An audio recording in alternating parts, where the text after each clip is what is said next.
Internal Revenue Service IRS Tax News. National Taxpayer Advocate delivers annual report to Congress, focuses on taxpayer impact of COVID-19 and IRS funding needs. IR 2021-11, January 13, 2021, Washington. National Taxpayer Advocate Erin M today released her 2020 annual report to Congress. There's a link to that 2020 annual report to Congress here, focusing on the unprecedented challenges taxpayers faced in filing their tax returns and receiving refunds and stimulus payments during a year consumed by the COVID-19 pandemic.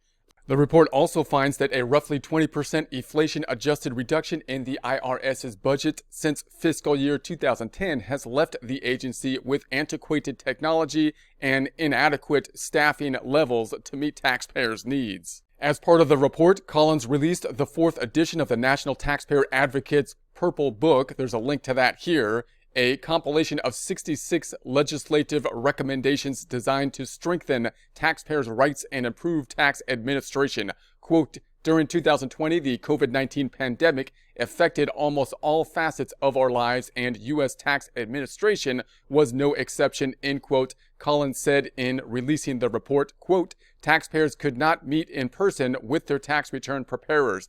IRS personnel who open and process tax returns and answer the toll-free telephone lines had to follow social distancing guidelines and stay-at-home orders, limiting their ability to assist taxpayers, and Congress assigned the IRS the task of issuing 2 rounds of stimulus payments, stretching its resources even further, end quote.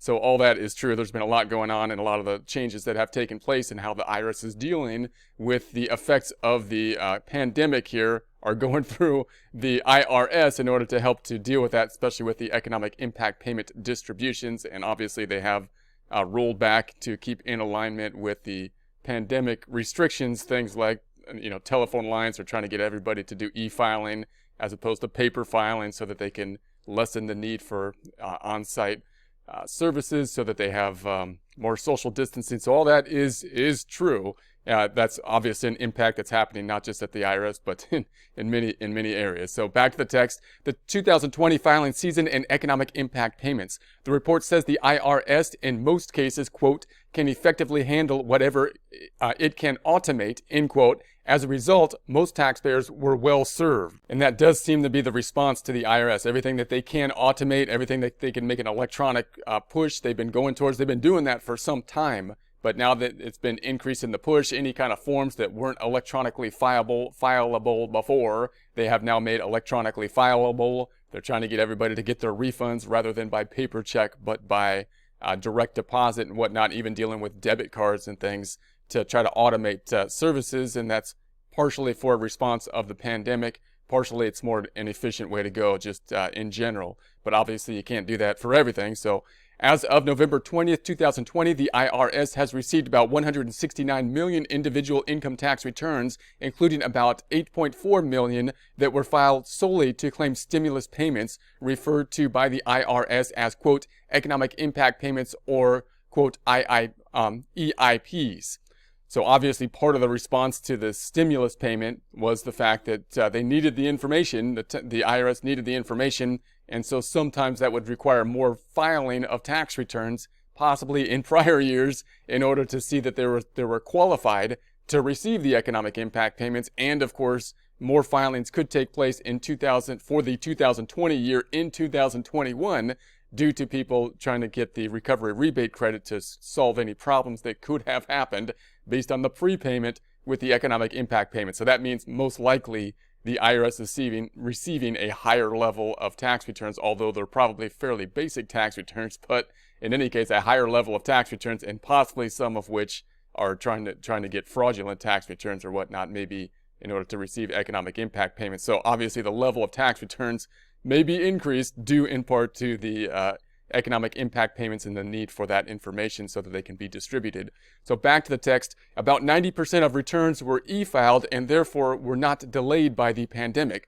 Similarly, the overwhelming majority of EIP's economic impact payments were issued by direct deposit or automated mailing and were successfully and timely transmitted. However, the report says millions of taxpayers experienced major problems, including the following: refund delays due to COVID-19 processing backlogs. About 16 million individual income taxpayers filed paper tax returns because the IRS could not fully staff its mail facilities. Some taxpayers may have waited 6 months or longer for the IRS to process their returns. Most taxpayers receive refunds, which in recent years have averaged more than $2,500. On December 31st, the IRS website indicated there were still 7.1 million unprocessed, undelivered returns and 2.3 million unprocessed business returns as of November 24th. So obviously the paper filing is where they kind of pulled back on, because they're trying to automate everything. And so many people still do the paper filing, and so those paper filing returns, it looks like those are the ones that are kind of suffering with the backlog here, unfortunately. So refund delays due to IRS fraud detection filters. The IRS passes all returns claiming refunds through a series of filters designed to detect fraudulent income or identify theft-based claims. These fraud detection filters in recent years have generated, quote, false positive, in quotes, rates substantially greater than 50%, meaning that most refund claims frozen by the filters are ultimately found to be legitimate. So obviously they're running the returns between the automated fraud detectors in an attempt to detect the fraud, of course. But she's saying that there's a higher level of these systems that are having a false positive, meaning they're finding a fraud that isn't there once you look into it in more detail. So obviously they need to look into those fraud detectors and get them to be a bit more accurate somehow. Obviously, if your return gets held up by one of these detectors, then they got to go through and check it out in more detail, and that could delay the return being processed if you have any refund. So this problem was compounded in 2020 because the IRS notifies taxpayers of refund holds by written correspondence, and the IRS was delayed both in sending notices and processing taxpayer responses. For about 25% of the returns flagged for income verification, refunds took longer than 56 days. For about 18% of the returns flagged for identity verification, refunds took longer than 120 days. EIP underpayments. In accordance with the Coronavirus Aid, Relief, and Economic Securities, the CARES Act, C-A-R-E-S Act, the IRS issued more than 160 million EIPs, economic impact payments. However, millions of eligible individuals did not receive some or all of the EIPs, economic impact payments, for which they were eligible despite a statutory directive that the IRS issue the payments, quote, as rapidly as possible, end quote. Initially, the IRS took the position that it generally would not correct EIPs, economic impact payment, mistakes in 2020. As the year progressed, the IRS agreed to fix some categories of EIP problems, mostly those it could fix via automation. Still, the IRS was unable to resolve many cases in 2020, requiring eligible individuals to wait until they file their 2020 tax return in 2021 to receive their payments. So that clearly was the initial goal. Their initial goal was to say, it looked like to me, just as I read through all these things for the year, that they were going to say, hey, I'm going to issue out the economic impact payment for the first economic impact payment. We're going to send it out to everybody we can with the information that we have based on the prior year returns, and then fix it if there's a problem, basically by filing the 2020 tax returns in 2021, and that's where we're going to reconcile everything. So in the initial round, it looked like they basically said, if there's a problem, we'll fix it by filing the tax return in 2020. But that kind of defeats the point in some cases for the people that need it now, because you're trying to get the money out soon. So then they really dug in deeper, it looked like, in many kind of areas. So they looked into other areas where they can issue the economic impact payment out if people had Social Security payments or any other kind of payment that they could base a prepayment on. And they looked into those kind of resources and added other resources that they can automate and get information so that they can issue out the economic impact payments. But of course, there's still problems with that, and when they're going to fix it, they're going to fix it with the credit that will be involved, the recovery rebate credit that's going to go out on the 2020 tax return in 2021. So it looked like that their first wave, they were going to just kind of send it out there and fix everything at the end and not do any big adjustments after they sent out the first wave, and then they started to implement adjustments to try to send things out sooner. But in any case, late notices. During 2020, taxpayers were sent more than 20 million notices bearing dates that have passed and, in many cases, response or payment deadlines that also had passed. This happened because on 2 occasions during the year, IRS computers automatically generated notices that the IRS did not have the capacity to mail at the time. Rather than reprint the notices with new dates, the IRS decided to include, quote, inserts, end quote, with about 1.8 million notices explaining that taxpayers would have additional time to respond. But the IRS failed to include these inserts with other notices that should have contained them and had to issue supplemental letters informing taxpayers of additional extensions. So that's kind of problematic, of course, because your correspondence time and when you have to respond is part of the process worked into the system of penalties and interest and whatnot. So if the dates get kind of out of whack, then it can confuse the process a lot.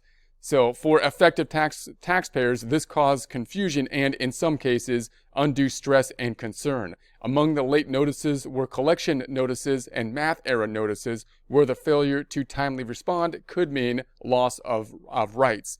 Lack of information about backlogs, notices, and other problems. The report says the IRS should have done a better job of keeping the public information about COVID-19 related delays by creating a regularly updated, quote, COVID-19 dashboard, end quote, and assessing weekly news releases to ensure the information was widely disseminated. While the IRS did post limited information on irs.gov during the later part of the year, it was not well prompted and it was not regularly updated. As mentioned above, for example, the IRS website on December 31st contained an update posted on December 1st that stated the numbers of unprocessed individual and business returns as of November 24th were 7.1 million and 2.3 million respectively, and that some unprocessed returns lacked dated back to April 15th. The report says the public will benefit if the IRS begins to update its backlog information weekly, and the IRS and TAS consequently will receive fewer calls from taxpayers reaching out solely to obtain that information. Inadequate funding is the source of many, not all, taxpayer problems. By statute, the National Taxpayer Advocate is required to identify the 10 most serious problems encountered by taxpayers in their dealing with the IRS. In her preface to the report, Collins wrote, quote, if this year's most serious problems are read in combination, one overriding theme emerges. To improve taxpayer service, the IRS needs more resources to hire employees and more resources to modernize its information technology IT systems, end quote. Among the most serious problems are the following: insufficient employee hiring retention. Since fiscal year 2010, the IRS workforce has shrunk by approximately 20%, about even with the inflation-adjusted reduction in the IRS budget. Inadequate funding combined with weaknesses in hiring and retention strategies have created an insufficient and disproportionately aging workforce, with an estimated 26% of IRS employees eligible to retire during fiscal year 2021. The report says insufficient experienced staffing in the IRS Human Capital Office and hiring restrictions outside its control have left the IRS ill-equipped to handle the agency's hiring needs. TAS recommends the IRS hire additional human resource specialists to meet hiring needs, restructure internal hiring processes to reduce cycle times, and renegotiate the hiring process with the National Treasury Employees Union to allow for up to 50% of all hiring announcements to be filled externally. So, inadequate telephone and in-person taxpayer service. In fiscal year 2020, the IRS received more than 100 million calls on its toll-free telephone lines. IRS employees answered only about 24 million. Taxpayers who got through waited an average 18 minutes on hold. In recent years, the IRS has been serving fewer taxpayers in its Taxpayers Assistance Centers, the TACs, and the COVID-19 pandemic exacerbated the trend. The number of taxpayers the IRS has served face-to-face has declined from 4.4 million 5 years ago in fiscal year 2016 to 2.3 million in fiscal year 2019 to 1 million in fiscal year 2020.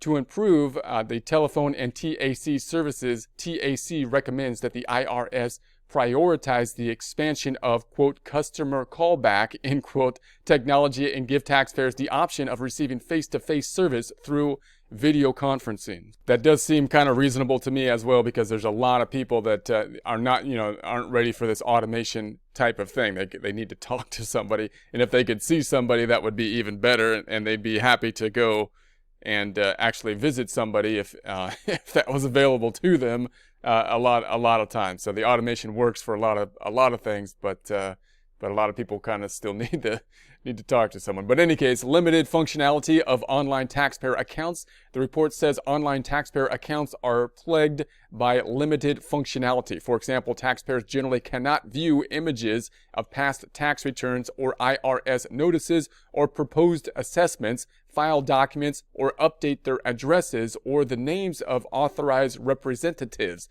The inability to conduct transactions online is frustrating for taxpayers who have been conducting comparable transactions with financial institutions for more than 2 decades, and increases the number of telephone calls and pieces of correspondence the IRS receives. TAS recommends the IRS expedite the expansion of online taxpayer accounts. So obviously that would be great if they could do that online and speed things up, and that would lessen the call-in time. Antiquated information technology. The IRS continues to operate the 2 oldest major IT systems still in use in the federal government, dating to the early 1960s. The IRS also operates about 60 case management systems that generally are not interoperable. The report says obsolete systems limit the functionality of taxpayer accounts, prevent taxpayers from obtaining full details about the status of their cases, and impede the IRS's ability to select the best cases for compliance actions. Other most serious problems include inadequate digital communication options, limitations on the ability of some taxpayers to e-file their tax returns, challenges in the correspondence examinations process, inappropriate imposition of foreign information reporting penalties, delays in the processing of amended tax returns, and refund delays attributable to refund fraud filters. The report says a common link among these taxpayer problems is inadequate funding to allow the IRS to administer the tax system as well as it could. Quote, the IRS is the accounts receivable department of the federal government, end quote. Collins wrote, quote, in fiscal year 2020, it collected about $3.5 trillion on a budget of about $11.51 billion, producing a remarkable return on investment of more than 300 to 1, more than 300 to 1. For this reason, it is economically irrational to underfund the IRS, end quote.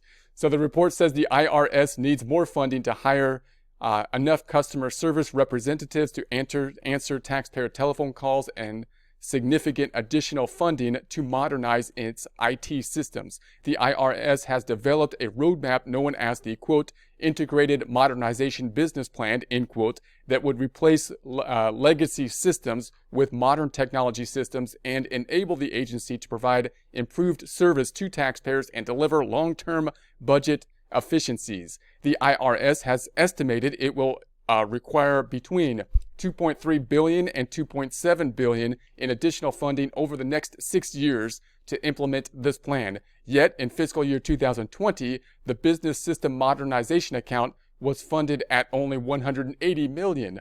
The funding level has been raised to $223 million in fiscal year 2021, but the report calls that about, quote, a drop in the bucket compared to the IRS IT funding needs, end quote.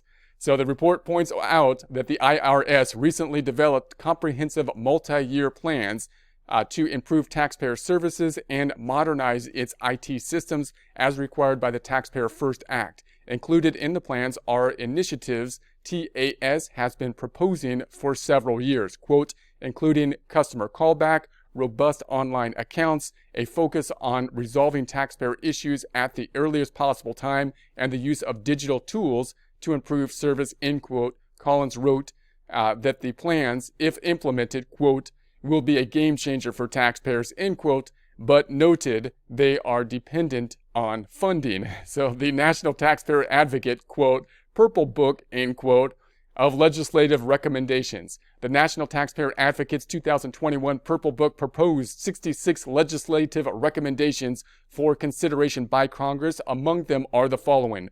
Authorize the IRS to establish minimum standards for tax return preparers. Most tax preparers hire tax return preparers to complete the returns and visits to preparers by Government Accountability Office and Treasury Inspector General for tax administration auditors posing as taxpayers, as well as IRS compliance studies have found preparers make significant errors that both harm taxpayers and reduce tax compliance. Nearly 10 years ago, the IRS sought to implement minimum preparer standards, including requiring otherwise non-credentialed preparers to pass a basic compliance test. But a federal court concluded the IRS could not do so without statutory authorization. TAS recommends Congress provide that authorization. So they're basically saying, you know, we want minimum standards or more standards for someone to be able to do tax preparation so that they can, there'll be less errors on the tax return is the thought there, and that will save time and efficiency. So expand the U.S. tax court's jurisdiction to hear refund cases. Under current law, taxpayers who owe tax and wish to litigate a dispute with the IRS must go to the U.S. tax court, while taxpayers who have paid their tax are seeking a refund must file suit in a U.S. district court or the U.S. Court of Federal Claims. TAS recommends that all taxpayers be given the option to litigate their tax disputes in the U.S. tax court.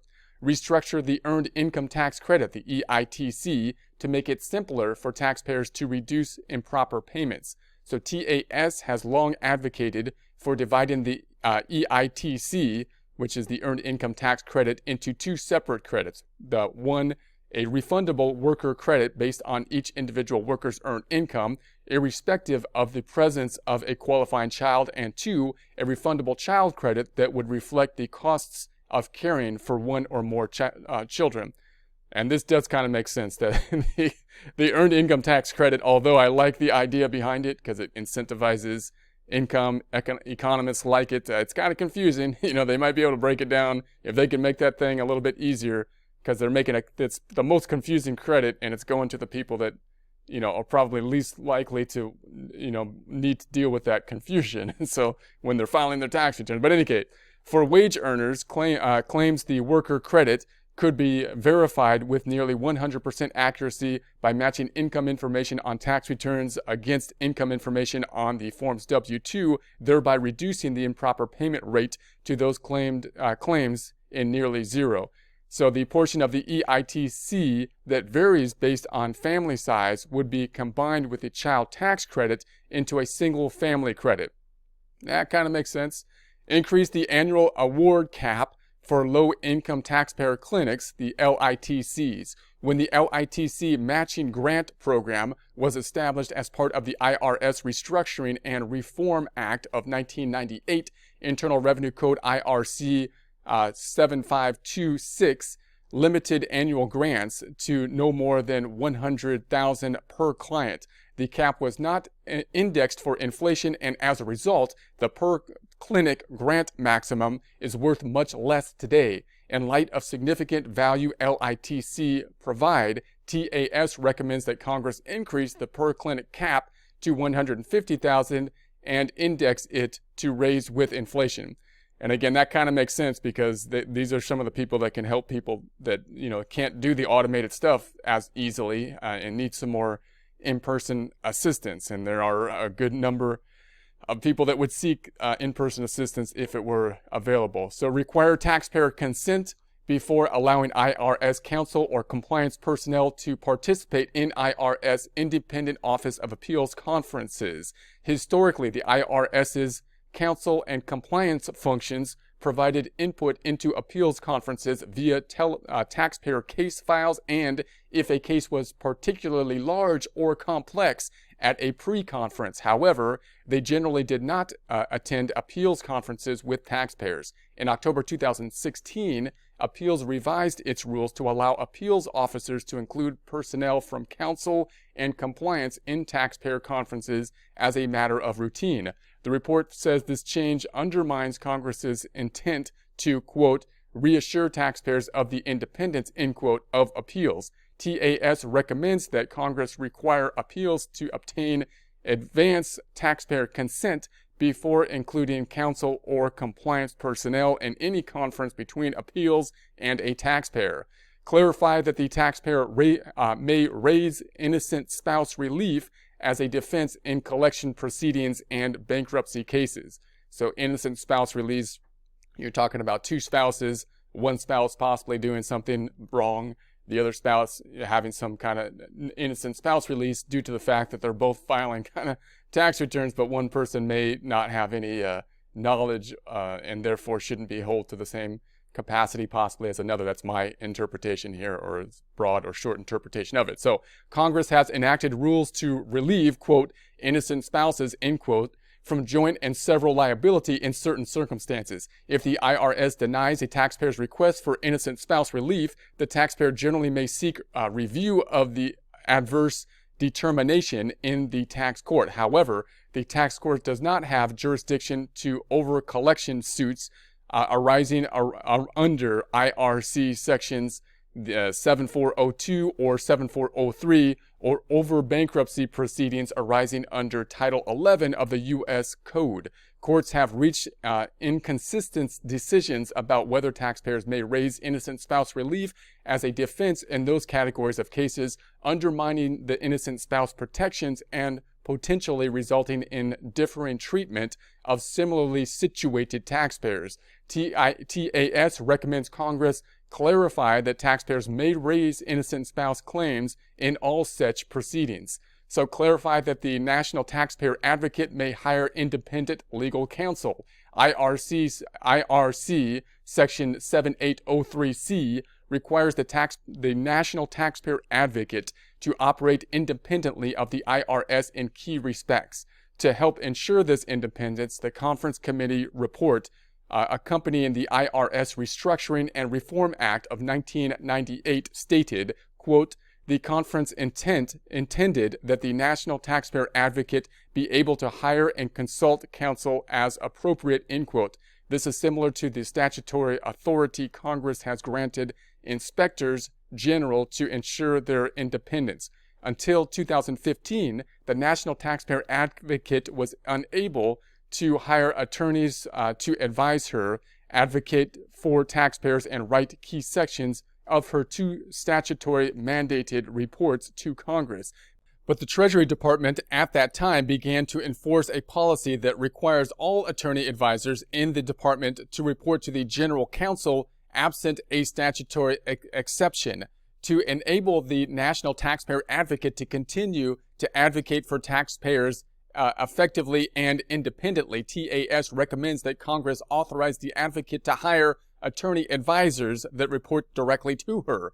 Other issues. The report also contains a final assessment of the extended 2020 filing season, a taxpayer rights assessment that presents performance measures and other relevant data, a summary of key TAS system advocacy accomplishments, a discussion of the 10 federal tax issues most frequently litigated during the preceding year, and a description of TAS's case advocacy operations during fiscal year 2020. It also includes a research study that finds the IRS collection function can and should implement an algorithm to identify taxpayers at high risk of economic hardship and spare them from entering into installment agreements they cannot afford.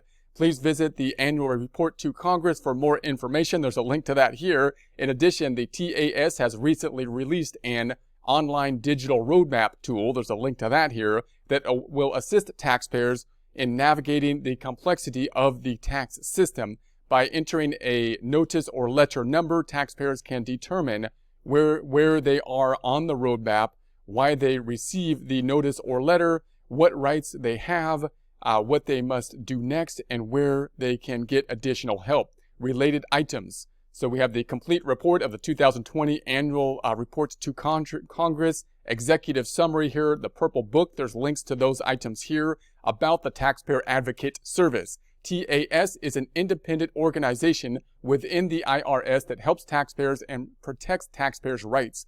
For local advocates, numbers is available in your local directory and at how to contact TAS. There's a link to that here. You may also call TAS toll-free at 877-777-4778. TAS can help if you need assistance resolving an IRS problem, if your problem is causing financial difficulty, or if you believe an IRS system or procedure isn't working as it should. And our service is free. For more information about TAS and your rights under the Taxpayer Bill of Rights, go to Taxpayer Advocate Service. There's a link to that here. You can get updates on tax topics at facebook.com. There's a link to that here. I won't go through the whole URL. The Twitter, there's a YouTube link, so there's links to all those things here, and there'll be a link to this in the description.